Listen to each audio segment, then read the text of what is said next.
목사인 제가 부끄러운 고백을 하나 하겠습니다. 몇 년 전만 해도 저는 재정 문제로 기도하는 성도들을 보면서 속으로 이렇게 생각했습니다. 믿음이 조금 부족한가? 성경은 분명히 공급하신다고 약속하셨는데 왜 여전히 어려움을 겪을까? 11조도 드리고 헌금도 하는데 왜 달라지지 않을까? 그렇게 생각했던 제가 직접 그 자리에 서게 되었습니다. 2022년 가을이었습니다. 교회 건축 헌금을 드린 후 통장 잔고가 30만 원이 되었습니다. 다음 달 월세 50만 원, 생활비, 아이들 학원비, 공과금까지 계산기를 두드릴수록 마이너스만 늘어났습니다. 그날 밤 아내와 마주 앉아 한참을 말이 없었습니다. 목사인 제가 이런 모습을 보이면 안 되는데, 믿음으로 이겨내야 하는데 마음속에서는 두려움이 파도처럼 밀려왔습니다. 이번 달은 어떻게 넘기지? 다음 달은 또 어떡하지? 기도하면서도 염려가 사라지지 않았습니다. 말씀을 읽어도 마음에 닿지 않았습니다. 바로 그때였습니다. 한 집사님이 찾아오셨습니다. 60대 중반의 김영애 집사님이었습니다. 손에는 낡은 mp3 플레이어를 들고 계셨습니다. 목사님, 이거 한번 들어보세요. 뭔데요, 집사님? 빌립보서 4장이요. 저는 이걸 자면서 들었는데 14일 만에 기적이 일어났어요. 처음엔 반신반의했습니다. 말씀을 듣는다고 재정 문제가 해결될까? 하지만 그 집사님의 눈빛이 너무 진지했습니다. 그날 밤부터 시작했습니다. 잠들기 전에 빌립보서 4장을 반복 재생했습니다. 그리고 정확히 14일 후 제 삶에 놀라운 일들이 시작되었습니다. 오늘 여러분께 그 이야기를 나누려고 합니다. 빌립보서 4장에 숨겨진 7가지 비밀을 말씀드리겠습니다. 이 말씀이 여러분의 마음과 삶과 재정을 어떻게 바꾸는지 제 경험과 함께 생생하게 전하겠습니다. 여러분, 새벽에 잠이 깨는 이유가 뭔가요? 많은 분들이 염려 때문에 잠을 설칩니다. 통장 잔고가 걱정돼서, 카드값 결제일이 다가와서, 아이들 학비가 걱정돼서 새벽 3시에 눈이 떠집니다. 그리고 계산기를 두드립니다. 이번 달은 얼마가 나가고 다음 달은 얼마가 들어오고, 계산하면 할수록 더 불안해집니다. 기도하라고 하는데 어떻게 기도해야 할지 모르겠습니다. 하나님, 돈 주세요라고 할 수도 없고 그냥 막연히 도와주세요라고만 하게 됩니다. 그런 경험 있으시죠? 빌립보서 4장 6절은 이렇게 말씀합니다. 아무것도 염려하지 말고 다만 모든 일에 기도와 간구로 너희 구할 것을 감사함으로 하나님께 아뢰라. 이 말씀은 단순히 걱정하지 말라는 위로가 아닙니다. 구체적인 방법을 알려주는 지침서입니다. 바울은 이 편지를 감옥에서 썼습니다. 내일 어떻게 될지 모르는 상황, 재판 결과가 어떻게 나올지 모르는 불확실한 시간, 그 속에서 이 말씀을 썼습니다. 아무것도 염려하지 말고라는 말은 헬라어로 메덴 메림나테인데 어떤 것도 염려로 분리되지 말라는 뜻입니다. 염려가 우리를 하나님으로부터 분리시킨다는 겁니다. 그래서 바울은 대안을 제시합니다. 기도와 간구로 감사함으로 아뢰라고 말입니다. 기도는 하나님께 나아가는 것이고 간구는 구체적으로 구하는 것이며 감사는 이미 응답하실 것을 믿는 믿음의 표현입니다. 그럼 어떻게 적용할까요? 첫째, 염려 목록을 만드세요. 종이에 지금 걱정되는 것들을 다 적어보는 겁니다. 월세, 카드값, 학원비, 공과금 적어도 됩니다. 둘째, 각 항목을 구체적인 기도로 바꾸세요. 월세 50만 원이 걱정입니다가 아니라 하나님, 이번 달 25일까지 월세 50만 원을 채워주세요 라고 구체적으로 구하세요. 셋째, 감사를 먼저 고백하세요. 하나님, 지금까지 한 번도 굶기신 적 없으심을 감사합니다. 이번에도 채워주실 것을 믿고 감사합니다. 이렇게 하면 염려가 기도로 바뀝니다. 제가 mp3로 빌립보서 4장을 듣기 시작한 첫날 밤이었습니다. 자기 전에 이 말씀이 들렸습니다. 아무것도 염려하지 말고. 그 순간 깨달았습니다. 아, 나는 지금까지 염려만 하고 기도는 안 했구나. 그날 밤 처음으로 종이를 꺼냈습니다. 걱정되는 것들을 하나씩 적었습니다. 월세 50만 원, 생활비 80만 원, 아이 학원비 30만 원, 공과금 15만 원, 총 175만 원이 필요했습니다. 그리고 하나씩 기도로 바꿨습니다. 하나님, 이번 달 25일까지 월세 50만 원을 채워주세요. 지금까지 한 번도 집 없이 지내신 적 없으심을 감사합니다. 하나님, 생활비 80만 원이 필요합니다. 그동안 먹고 입혀주신 은혜 감사합니다. 하나씩 기도하니까 신기한 일이 일어났습니다. 염려가 조금씩 평안으로 바뀌기 시작했습니다. 완전히 사라진 건 아니었지만 가슴을 짓누르던 무게가 가벼워지는 걸 느꼈습니다. 그날 밤 처음으로 새벽까지 잠을 잤습니다. 사랑하는 여러분, 지금 저와 함께 이렇게 기도해 보시겠습니까? 사랑하는 하나님 아버지, 제 마음속에 있는 모든 염려를 주님께 아뢰기 원합니다. 아무것도 염려하지 말라고 하신 주님의 말씀을 붙듭니다. 지금 이 시간 제 걱정을 구체적인 기도로 바꾸기 원합니다. 주님께서 들으시고 응답하실 것을 믿으며 감사함으로 아뢰겠습니다. 염려가 저를 주님으로부터 분리시키지 못하게 하소서. 기도가 제 마음을 주님께 연결하게 하소서. 이 고백을 믿음으로 받으시는 주님을 신뢰합니다. 예수님의 이름으로 기도합니다. 아멘. 염려를 기도로 바꾸는 것, 이것이 첫 번째 비밀입니다. 하지만 여기서 끝이 아닙니다. 기도할 때 반드시 함께 해야 할 것이 있습니다. 바로 두 번째 비밀입니다. 많은 분들이 이렇게 생각합니다. 문제가 해결되면 감사하겠습니다. 돈이 들어오면 감사하겠습니다. 상황이 나아지면 감사하겠습니다. 하지만 그렇게 되면 평생 감사할 일이 없습니다. 왜냐하면 한 문제가 해결되면 또 다른 문제가 생기기 때문입니다. 여러분도 그런 경험 있으시죠? 이번 달 카드값을 간신히 해결했는데 다음 달 월세가 걱정됩니다. 월세를 해결했는데 갑자기 차가 고장납니다. 끝이 없습니다. 그래서 우리는 늘 불안하고 늘 불평하게 됩니다. 빌립보서 4장 6절을 다시 보세요. 아무것도 염려하지 말고 다만 모든 일에 기도와 간구로 너희 구할 것을 감사함으로 하나님께 아뢰라. 여기서 핵심은 감사함으로입니다. 헬라어 원문을 보면 메타 유카리스티아스라고 되어 있습니다. 감사와 함께라는 뜻입니다. 구하기 전에 먼저 감사하라는 겁니다. 이게 말이 됩니까? 아직 받지도 않았는데 어떻게 감사합니까? 하지만 이것이 바로 믿음입니다. 바울은 감옥에서 이 편지를 쓰면서도 감사했습니다. 풀려나지 않았는데, 상황이 나아지지 않았는데, 여전히 쇠사슬에 묶여 있는데 감사했습니다.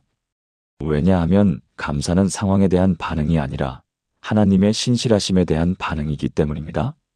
하나님은 지금까지 신실하셨고, 지금도 신실하시고, 앞으로도 신실하실 것입니다. 그 신실하심을 믿기 때문에 먼저 감사하는 겁니다. 어떻게 적용할까요? 첫째, 아침에 눈 뜨면 세 가지를 감사하세요. 통장 잔고를 보기 전에, 문제를 생각하기 전에 먼저 감사부터 하세요. 오늘도 눈 뜨게 하심을 감사합니다. 오늘도 가족이 함께 있음을 감사합니다. 오늘도 하나님이 살아계심을 감사합니다. 둘째, 기도할 때 감사를 먼저 고백하세요. 문제를 말하기 전에, 필요를 구하기 전에 먼저 감사를 고백하세요. 셋째, 감사 일기를 쓰세요. 매일 밤 자기 전에 오늘 감사한 일 3가지를 적으세요. 아주 작은 것도 괜찮습니다. 제가 빌립보서 4장을 듣기 시작한 지 3일째 되던 날이었습니다. 여전히 통장 잔고는 30만 원이었습니다. 아무것도 달라지지 않았습니다. 그날 아침 또 막막한 마음이 밀려왔습니다. 정말 괜찮을까? 정말 채워주실까? 그때 mp3에서 말씀이 들렸습니다. 감사함으로 아뢰라. 그 순간 깨달았습니다. 아, 나는 아직도 문제만 보고 있구나. 감사는 한 번도 안 했구나. 그날부터 바꿨습니다. 아침에 눈 뜨면 먼저 감사했습니다. 하나님, 오늘도 살아있음을 감사합니다. 30만 원이지만 영원히 아님을 감사합니다. 지금까지 한 번도 굶기신 적 없으심을 감사합니다. 기도할 때도 감사를 먼저 고백했습니다. 하나님, 지금까지 공급하신 모든 것을 감사합니다. 이번에도 채워주실 것을 믿고 감사합니다. 신기한 일이 일어났습니다. 상황은 그대로인데 제 마음이 달라지기 시작했습니다. 불안이 평안으로, 두려움이 기대로 바뀌었습니다. 그리고 5일째 되던 날이었습니다. 한 성도님이 전화를 하셨습니다. 목사님, 저희 아버지가 목사님께 이거 전하라고 하셨어요. 봉투를 열어보니 50만 원이 들어 있었습니다. 정확히 월세 금액이었습니다. 눈물이 났습니다. 하나님, 제가 감사를 배우니까 응답하시는구나. 사랑하는 여러분, 함께 기도하시겠습니까? 사랑하는 하나님 아버지, 지금까지 공급하신 모든 것을 감사드립니다. 부족하게 보였지만 주님은 늘 충분하게 채워주셨습니다. 오늘도 살아 숨 쉬게 하시고 가족이 함께 있게 하시고 주님을 예배할 수 있게 하심을 감사합니다. 지금 필요한 것들이 있지만 먼저 감사를 선택합니다. 아직 보이지 않지만 주님이 이미 예비하셨음을 믿고 감사합니다. 이 감사가 제 마음을 주님께 열게 하소서. 주님의 신실하심을 날마다 경험하게 하소서. 감사함으로 아뢰는 이 기도를 받아주소서. 예수님의 이름으로 기도합니다. 아멘. 감사를 먼저 선택하는 것, 이것이 두 번째 비밀입니다. 그렇게 하면 놀라운 일이 일어납니다. 바로 세 번째 비밀입니다. 우리는 평안을 원합니다. 하지만 세상이 주는 평안은 조건적입니다. 돈이 있으면 평안하고 없으면 불안합니다. 건강하면 평안하고 아프면 불안합니다. 관계가 좋으면 평안하고 나쁘면 불안합니다. 그래서 우리는 늘 조건을 만들려고 했습니다. 더 많이 벌고, 더 많이 모으고, 더 많이 준비하려고 합니다. 하지만 아무리 준비해도 완벽할 수 없습니다. 언제나 불안이 따라옵니다. 여러분도 그렇지 않습니까? 빌립보서 4장 7절입니다.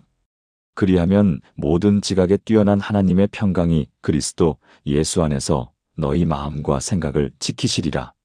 이 평강은 세상이 주는 평안과 다릅니다. 모든 지각에 뛰어난이라는 말은 헬라어로 휘페레쿠사입니다.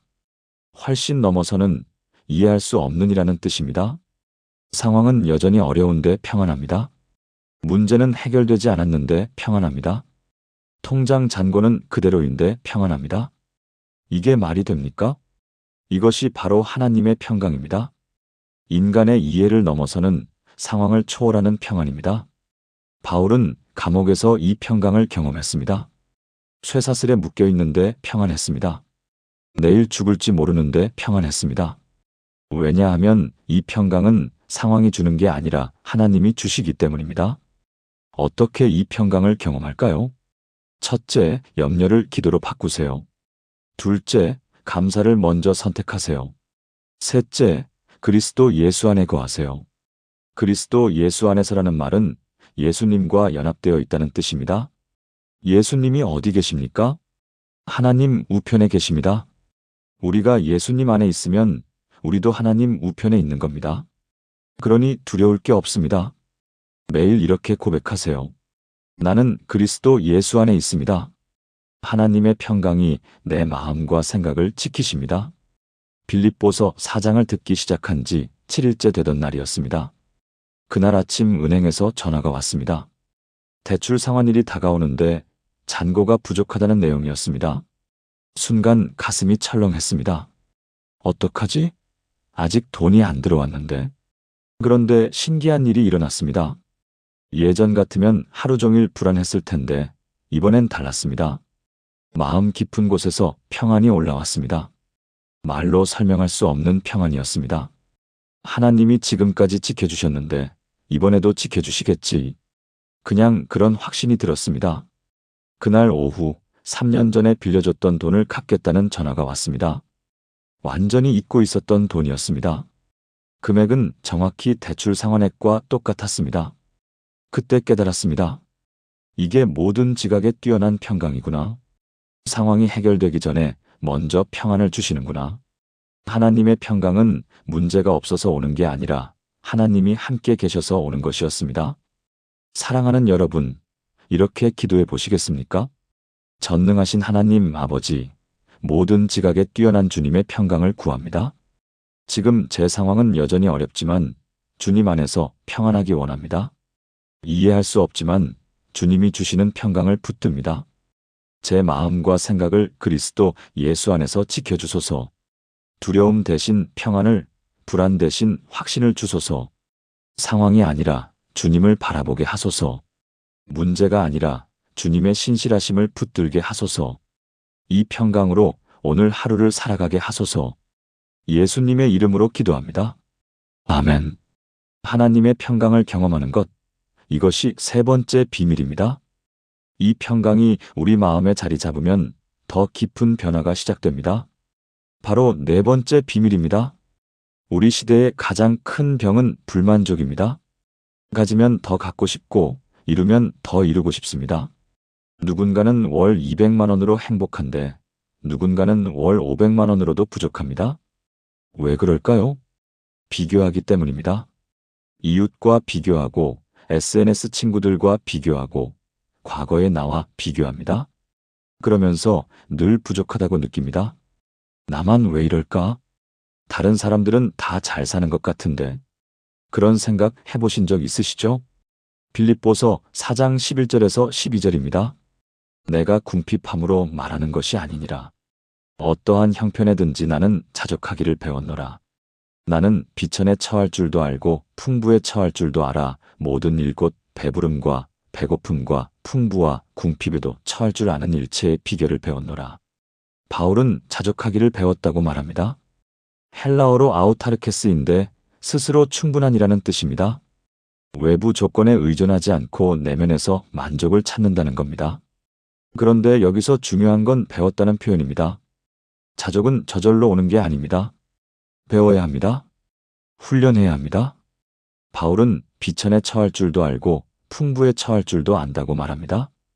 그는 왕궁에서 설교도 했고 감옥에서 매도 맞았습니다. 배부를 때도 있었고 굶주릴 때도 있었습니다. 하지만 어떤 상황에서도 자족했습니다. 왜냐하면 그의 만족은 상황이 아니라 그리스도로부터 왔기 때문입니다. 어떻게 자족을 배울까요? 첫째, 비교를 멈추세요. 다른 사람의 SNS를 보며 부러워하지 마세요. 그들의 겉모습만 보이지 속사정은 모릅니다. 둘째, 지금 가진 것에 집중하세요. 없는 것을 세지 말고 있는 것을 세세요. 작은 것이라도 괜찮습니다. 셋째, 충분함의 기준을 하나님께 두세요. 하나님이 주신 만큼이 나에게 충분한 것입니다. 매일 이렇게 고백하세요. 하나님이 주신 이것으로 충분합니다. 이것이 지금 나에게 최선입니다. 이야기 하나를 들려드리겠습니다. 부산에 사시는 박정숙 집사님의 이야기입니다. 60대 초반의 박 집사님은 남편을 일찍 여의고 혼자 두 자녀를 키웠습니다. 파트타임 일을 하며 생활했는데 한 달 수입이 150만 원 정도였습니다. 월세 40만 원을 내고 나면 110만 원으로 생활해야 했습니다. 늘 빠듯했습니다. 주변 사람들을 보면 부러웠습니다. 같은 또래 친구들은 자녀들이 다 성공해서 여행도 다니고 외식도 자주 하는데 자신은 커피 한 잔도 아껴야 했습니다. 교회에서 빌립보서 4장을 함께 암송하자는 프로그램이 있었습니다. 처음엔 별 기대 없이 시작했습니다. 그런데 3일째 4장 11절을 암송하면서 멈췄습니다. 어떠한 형편에든지 나는 자족하기를 배웠노라. 그 순간 깨달았습니다. 아, 나는 자족을 배운 적이 없구나. 늘 불평만 했구나. 그날부터 바꿨습니다. 아침에 일어나면 있는 것을 세기 시작했습니다. 하나님, 오늘도 일할 곳이 있어 감사합니다. 월세를 낼 수 있어 감사합니다. 건강해서 감사합니다. 처음엔 어색했습니다. 하지만 계속하니까 마음이 달라지기 시작했습니다. 150만 원이 부족하게 느껴졌는데 어느 순간부터 충분하다고 느껴졌습니다. 아니, 사실 돈은 그대로인데 제 마음이 달라진 겁니다. 2주가 지났을 때였습니다. 일하던 곳에서 정규직 제안이 들어왔습니다. 월급이 250만 원으로 올랐습니다. 박 집사님은 울면서 간증했습니다. 제가 자족을 배우니까 하나님이 더 주셨어요. 불평할 때는 안 주시더니 감사하니까 주시네요. 사랑하는 여러분, 함께 기도하시겠습니까? 사랑하는 하나님 아버지, 자족하기를 배우기 원합니다. 어떠한 형편에든지 만족하는 마음을 주소서. 비교하는 마음을 거두시고 감사하는 마음을 주소서. 지금 제게 주신 것이 최선임을 믿습니다. 부족해 보이지만 주님 안에서 충분함을 고백합니다. 비천에 처할 줄도 알고 풍부에 처할 줄도 알게 하소서. 모든 일에 주님의 뜻을 발견하고 만족하게 하소서. 불평 대신 감사로, 불만 대신 자족으로 살아가게 하소서. 이 고백을 받으시는 주님을 의지합니다. 예수님의 이름으로 기도합니다. 아멘. 자족하기를 배우는 것, 이것이 네 번째 비밀입니다. 그런데 자족은 체념이 아닙니다. 오히려 더 큰 능력의 비밀로 들어가는 문입니다. 바로 다섯 번째 비밀입니다. 우리는 늘 능력이 부족하다고 느낍니다. 나는 안 돼. 나는 할 수 없어. 나는 능력이 없어. 이렇게 생각하며 포기합니다. 직장에서 어려운 프로젝트가 주어지면 내가 어떻게 해? 가정에서 문제가 생기면 내가 뭘 어떻게 할 수 있겠어? 신앙생활에서도 나는 믿음이 약해서. 우리는 우리 자신의 능력만 봅니다. 그래서 늘 한계를 느낍니다. 여러분도 그렇지 않으신가요? 빌립보서 4장 13절입니다. 내게 능력 주시는 자 안에서 내가 모든 것을 할 수 있느니라. 이 구절은 가장 많이 인용되지만 가장 많이 오해되는 구절입니다. 많은 사람들이 이렇게 생각합니다. 내가 원하는 모든 것을 할 수 있다. 하지만 그게 아닙니다. 핵심은 내게 능력 주시는 자 안에서입니다. 헬라어로 엔 토엔 디나문티메인데 나를 능력 있게 하시는 그분 안에서라는 뜻입니다. 능력의 근원은 내가 아니라 그리스도입니다. 바울은 자신의 능력으로는 아무것도 할 수 없다는 걸 알았습니다. 하지만 그리스도가 그에게 능력을 주시면 모든 것을 할 수 있다는 것도 알았습니다. 이것은 나의 능력이 아니라 그리스도의 능력입니다. 나는 그저 그 능력을 받는 통로일 뿐입니다. 어떻게 이 능력을 경험할까요? 첫째, 내 무능함을 인정하세요. 나는 할 수 없습니다라고 고백하세요. 이것이 시작입니다. 둘째, 그리스도의 능력을 구하세요. 주님, 제게 능력을 주소서. 주님의 능력으로 이 일을 하게 하소서. 셋째, 그리스도 안에 거하세요. 포도나무 비유를 기억하세요. 가지가 포도나무에 붙어 있으면 저절로 열매를 맺습니다. 우리가 그리스도 안에 거하면 그분의 능력이 우리를 통해 흐릅니다. 매일 이렇게 고백하세요. 나는 할 수 없지만 내게 능력 주시는 그리스도 안에서 모든 것을 할 수 있습니다. 서울에 사시는 이명희 권사님 이야기입니다. 55세의 이 권사님은 남편의 사업 실패로 빚을 떠안게 되었습니다. 3억 원의 빚이었습니다. 권사님 나이에 취직도 쉽지 않았습니다. 어떻게 이 빚을 갚을 수 있을까요? 인간적으로는 불가능했습니다. 매일 밤 울면서 기도했습니다. 하나님, 저는 할 수 없습니다. 능력이 없습니다. 어느 날 새벽 기도회에서 빌립보서 4장 13절 말씀이 선포되었습니다. 내게 능력 주시는 자 안에서 내가 모든 것을 할 수 있느니라. 그 순간 마음에 확신이 들었습니다. 아, 내 능력으로는 안 되지만 하나님의 능력으로는 되는구나. 그날부터 매일 이 말씀을 고백했습니다. 내게 능력 주시는 자 안에서 내가 모든 것을 할 수 있느니라. 그리고 작은 일부터 시작했습니다. 아침 일찍 일어나서 청소 일을 했습니다. 시급 9,000원짜리 일이었습니다. 사람들은 그 나이에 그런 일을 하냐고 비웃었습니다. 하지만 이 권사님은 포기하지 않았습니다. 성실하게 일했습니다. 하나님의 능력을 구하며 일했습니다. 3개월 후 청소하던 회사 사장님이 권사님을 불렀습니다. 권사님, 우리 회사 관리팀에서 일하실래요? 월급 300만 원 드릴게요. 권사님의 성실함을 보고 제안한 것이었습니다. 그렇게 10년이 지났습니다. 조금씩 모으고 갚고 모으고 갚았습니다. 그리고 작년 마지막 빚을 다 갚았습니다. 3억 원을 다 갚은 겁니다. 권사님은 간증했습니다. 내 능력으로는 절대 불가능했어요. 하지만 내게 능력 주시는 주님 안에서는 가능했어요. 사랑하는 여러분, 함께 기도하시겠습니까? 전능하신 하나님 아버지, 제 무능함을 고백합니다.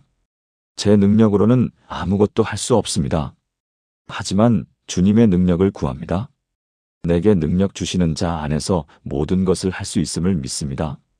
주님의 능력이 제 약함 속에서 온전하게 나타나게 하소서. 제가 그리스도 안에 거하고 그리스도께서 제 안에 거하게 하소서. 불가능해 보이는 일들도 주님의 능력으로 해내게 하소서. 두려워하지 않고 담대하게 나아가게 하소서. 이 능력을 붙들고 오늘을 살아가게 하소서. 예수님의 이름으로 기도합니다. 아멘. 능력의 근원을 붙드는 것, 이것이 5번째 비밀입니다. 이 능력으로 무엇을 할 수 있을까요? 바로 6번째 비밀에서 알 수 있습니다. 많은 그리스도인들이 받기만 원합니다. 하나님 채워주세요. 하나님 더 주세요. 받는 것만 생각하지 주는 것은 생각하지 않습니다. 하지만 성경은 주고받는 것이 함께 가야 한다고 말합니다. 받기만 하는 것은 저수지입니다. 물이 고여서 썩습니다. 주고받는 것은 강입니다. 물이 흘러서 생명을 줍니다. 여러분은 저수지입니까? 강입니까? 빌립보서 4장 15절에서 17절입니다. 빌립보 사람들아 너희도 알거니와 복음의 시초에 내가 마게도냐를 떠날 때에 주고받는 내 일에 참여한 교회가 너희 외에 아무도 없었느니라. 데살로니가에 있을 때에도 너희가 한 번뿐 아니라 2번이나 나의 쓸 것을 보내었도다. 내가 선물을 구함이 아니요 오직 너희에게 유익하도록 과실이 번성하기를 구함이라. 빌립보 교회는 가난한 교회였습니다. 하지만 그들은 바울을 도왔습니다. 1번이 아니라 2번, 3번 도왔습니다.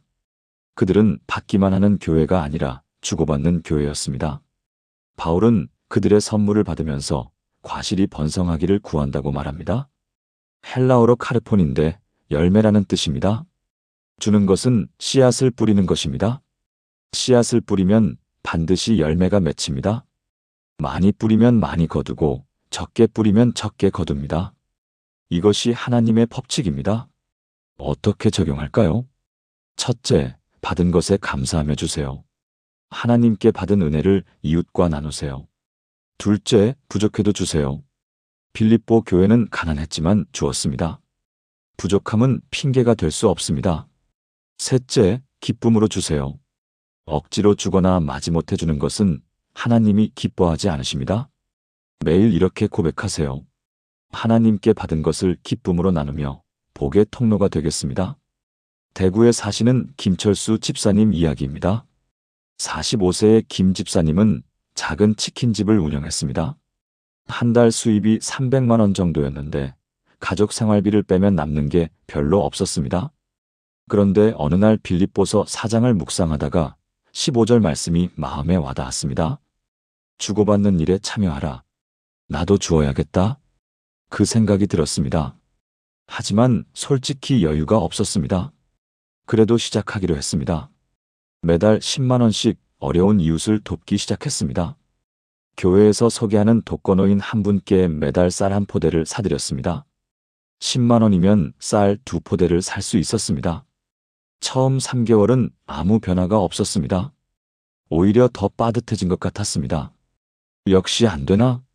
그런 생각도 들었습니다. 하지만 포기하지 않았습니다. 6개월이 지났을 때였습니다. 치킨집 단골 손님 한 분이 김 집사님을 불렀습니다. 사장님, 우리 회사 직원 식당에 치킨을 납품하실래요? 한 달에 200만 원어치 주문이었습니다. 그때부터 수입이 늘기 시작했습니다. 1년 후에는 한 달 수입이 600만 원이 되었습니다. 김 집사님은 간증했습니다. 제가 10만 원을 심었더니 하나님이 300만 원을 더해주셨어요. 30배로 갚아주셨어요. 그 후 김 집사님은 매달 30만 원씩 구제하기 시작했습니다. 지금은 매달 50만 원씩 돕고 있습니다. 사랑하는 여러분, 함께 기도하시겠습니까? 사랑하는 하나님 아버지, 주고받는 복의 통로가 되기 원합니다. 제가 받은 은혜를 이웃과 나누기 원합니다. 부족해 보이지만 믿음으로 주는 자가 되게 하소서. 기쁨으로 드리는 자가 되게 하소서. 제가 심은 씨앗이 열매 맺어 주님께 영광 돌리게 하소서. 많이 심고 많이 거두는 축복을 경험하게 하소서.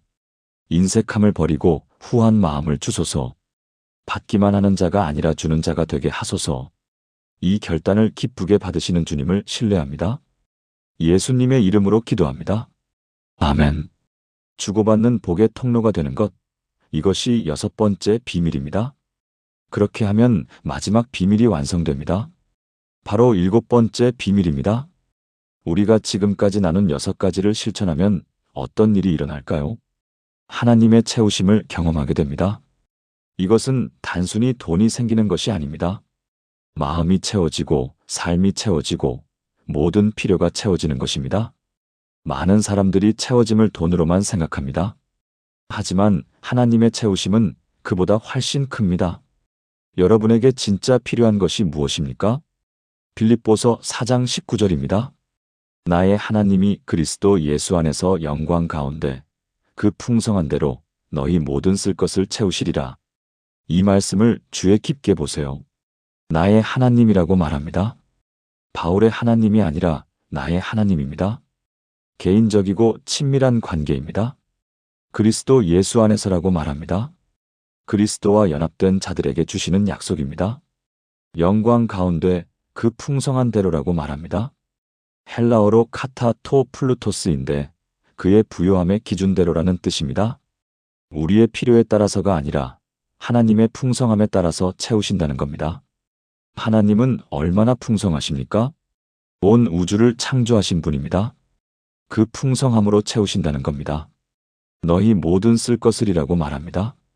일부가 아니라 모든 것입니다.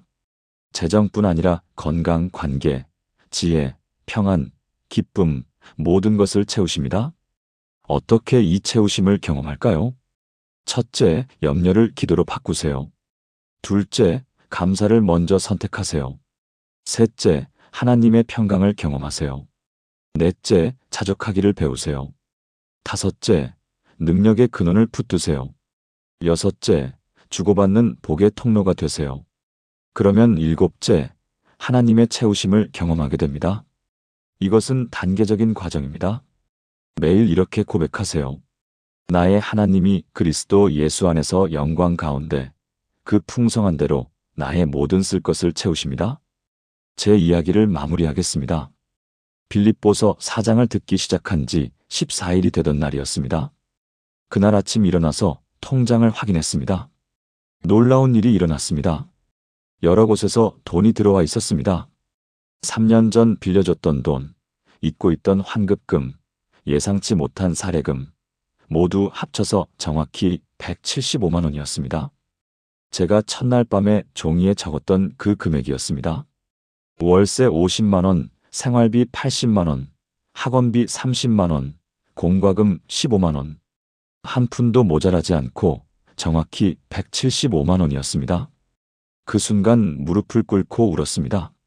하나님, 제가 염려를 기도로 바꾸고 감사를 먼저 선택하고 평강을 경험하고 자족을 배우고 능력을 붙들고 주고받는 자가 되니까 정말로 채워주시는구나. 그 후로 지금까지 3년이 지났습니다. 한 번도 부족한 적이 없습니다. 때로는 빠듯할 때도 있었지만 항상 채워주셨습니다. 빌립보서 4장이 제 삶의 고백이 되었습니다. 인천에 사시는 최영순 권사님 이야기로 마무리하겠습니다. 70세의 최 권사님은 암 투병 중이셨습니다. 재정도 어렵고 건강도 나쁘고 마음도 무너져 있었습니다. 손자가 빌립보서 4장을 녹음해서 드렸습니다. 할머니, 자면서 들으세요. 14일만 들어보세요. 권사님은 매일 밤 들었습니다. 처음 며칠은 아무 변화가 없었습니다. 하지만 계속 들었습니다. 일주일째 되던 날, 마음에 평안이 찾아왔습니다. 10일째 되던 날, 몸에 힘이 생기기 시작했습니다. 14일째 되던 날, 병원에 갔더니 암세포가 줄어들었다고 했습니다. 의사도 놀라워했습니다. 그 후 6개월 치료 끝에 완치 판정을 받았습니다. 최 권사님은 간증했습니다. 빌립보서 4장이 제 몸과 마음과 삶을 다 채워주셨어요. 하나님의 말씀은 정말 살아 역사하십니다. 사랑하는 여러분, 함께 기도하시겠습니까? 전능하신 하나님 아버지, 나의 하나님이심을 고백합니다. 그리스도 예수 안에서 제 모든 필요를 채워주실 것을 믿습니다. 주님의 영광 가운데 그 풍성함으로 채워주소서. 재정뿐 아니라 건강도, 관계도, 지혜도, 평안도 모두 채워주소서. 부족함이 아니라 넉넉함을 경험하게 하소서. 결핍이 아니라 풍성함을 누리게 하소서. 주님의 채우심이 제 삶의 모든 영역에 임하게 하소서. 이 약속을 붙들고 살아가게 하소서. 14일 동안 주님의 말씀으로 제 삶을 바꿔주소서. 예수님의 이름으로 기도합니다. 아멘. 하나님의 채우심을 경험하는 것, 이것이 7번째 비밀입니다. 지금까지 나눈 7가지 말씀을 하나의 기도로 드리겠습니다. 함께 기도하시겠습니까? 사랑하는 하나님 아버지, 오늘 이 시간 빌립보서 4장의 놀라운 약속들을 감사드립니다. 염려를 기도로 바꾸라 하시고, 감사를 먼저 선택하라 하시고, 모든 지각에 뛰어난 평강을 주시겠다 약속하시고, 자족하기를 배우라 하시고, 능력을 주시겠다 약속하시고, 주고받는 복의 통로가 되라 하시고, 모든 쓸 것을 채우시겠다 약속하신 주님을 찬양합니다. 저는 고백합니다. 아무것도 염려하지 않고 모든 일에 기도와 간구로 감사함으로 주님께 아뢰겠습니다. 주님의 평강이 제 마음과 생각을 지키십니다. 어떠한 형편에든지 자족하기를 배우겠습니다. 내게 능력 주시는 자 안에서 모든 것을 할 수 있습니다. 주고받는 일에 기쁨으로 참여하겠습니다. 나의 하나님이 그리스도 예수 안에서 영광 가운데 그 풍성한 대로 나의 모든 쓸 것을 채우십니다. 오늘부터 저와 제 가족이 매일 이 말씀으로 하루를 시작하게 하소서. 이 말씀이 우리 집의 고백이 되게 하시고 우리 삶의 간증이 되게 하소서. 염려 대신 기도를, 불평 대신 감사를, 불안 대신 평강을, 불만 대신 자족을, 무능 대신 능력을, 인색함 대신 후함을, 결핍 대신 풍성함을 경험하게 하소서. 14일 동안 이 말씀을 붙들게 하시고 14일 후에 놀라운 변화를 경험하게 하소서. 제 마음이 바뀌고 제 삶이 바뀌고 제 재정이 바뀌는 기적을 보게 하소서. 이 모든 것이 주님의 약속이심을 믿고 신뢰하며 의지합니다. 살아계신 예수 그리스도의 이름으로 기도합니다. 아멘. 사랑하는 성도 여러분, 지금까지 빌립보서 4장에 숨겨진 7가지 비밀을 나누었습니다. 첫째, 염려를 기도로 바꾸고, 둘째, 감사를 먼저 선택하고, 셋째, 하나님의 평강을 경험하고, 넷째, 자족하기를 배우고, 다섯째, 능력의 근원을 붙들고, 여섯째, 주고받는 복의 통로가 되고, 일곱째, 하나님의 채우심을 경험하는 것입니다. 이 7가지는 단계적으로 연결되어 있습니다. 하나씩 실천하면 다음 단계로 자연스럽게 올라갑니다. 그리고 14일 후 여러분의 삶에 놀라운 변화가 시작될 것입니다. 제가 그랬고, 김영애 집사님이 그랬고, 박정숙 집사님이 그랬고, 이명애 권사님이 그랬고, 김철수 집사님이 그랬고, 최영순 권사님이 그랬습니다. 이제 여러분 차례입니다. 오늘 밤부터 시작하세요. 잠들기 전에 빌립보서 4장을 들으세요. 아니면 읽으세요. 아니면 암송하세요. 14일 동안 이 말씀을 여러분의 마음에 새기세요. 그러면 분명히 변화가 일어날 것입니다. 이 말씀이 여러분에게 힘이 되었다면 좋아요를 눌러주시고 댓글로 아멘이라고 남겨주세요. 그리고 14일 후 어떤 변화가 있었는지 간증도 나눠주세요. 더 많은 분들이 이 은혜를 함께 나눌 수 있도록 공유도 부탁드립니다. 사랑하는 여러분, 하나님의 말씀은 살아 역사합니다. 빌립보서 4장이 여러분의 마음과 삶과 재정을 바꿀 것입니다. 14일 동안 붙들고 기도하세요. 그러면 반드시 기적을 경험하게 될 것입니다. 하나님의 풍성한 은혜와 평강이 여러분과 여러분의 가정에 충만하기를 축복합니다. 주님의 이름으로 축복합니다.